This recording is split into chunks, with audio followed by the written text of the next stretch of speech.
you believe schools should continue to play FCS opponents moving forward? You know, every answer I give will be based on what I think is best for Ole Miss. And at this point, I believe it's best for us to continue doing that. And I think that me coming up through the route of smaller school ball to this point, I know the value that it adds to those programs also. And so I kind of always try to look at that aspect of it also. I don't know that. I just find it hard to believe that one game like that out of the schedule that we play in this league and agreeing to play another, BCS conference opponent, that one game over the totality of the season would really hinder you if you perform well in those other games. So right now, again, I think there's a lot of learning that's going to take place as we get into this, but standing here today, I think it's best for us right now that we continue. What's your opinion on an early signing period? I've waffled on that. I've gone back and forth, and I am for one, but I have not seen the formula right now that doesn't have issues with it. And the last thing that I want to do is speed up recruiting anymore. I think it's too fast now. I think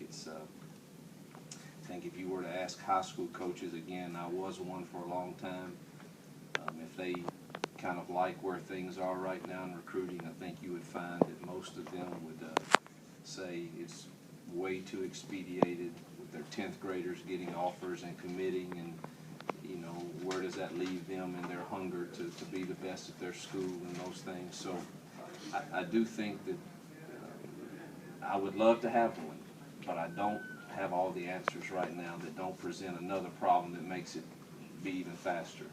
There are a number of schools in the SEC, I guess it's kind of become a trend nationally, that go more to the up-tempo type offense, which you're so good at. How big of a challenge is that in the SEC, and how's it different trying to run that kind of offense? Or is it?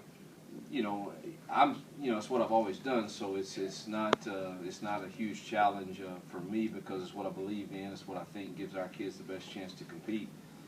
It's difficult running any kind of offense in this league because of the talent and speed and size that you face on the other side of the ball. But it is, I think, growing, and I know that it's a fun brand of football for people to watch. Since you have the background, to make such a radical shift like that, like you say, it's what you know. Yeah. For somebody to just turn up the bus and start all over. I don't know. I haven't had an experience with that, but I would think they would have to have somebody that they bring in that has a good understanding of it, or you could end up, as people know, the worst thing about it is if you have a bunch of 3-and-outs, it's not real good. And so I don't know how many people are wholesale shifting like that, but I would think that they would certainly go out and bring someone in that they feel comfortable could do that if that's what they're going to hang their hat on. So I don't. The biggest difficulty, maybe the blocking scheme, as far as they have to relearn. Well, for us, ours are very simple. We only have 3, and that's in order to go fast. I think the one thing, when I stand at clinics, that I would say you have to be hard-headed on is you cannot make things difficult on those front 5 guys. And you can put as much window dressing on it as you want and make it look a lot of different ways, but if it has to make them think hardly at all up front, because they see so many different looks and so many different movements, that I do not want them confused on blocking assignments. So it has to be like 3 seconds of blocking, right? It does.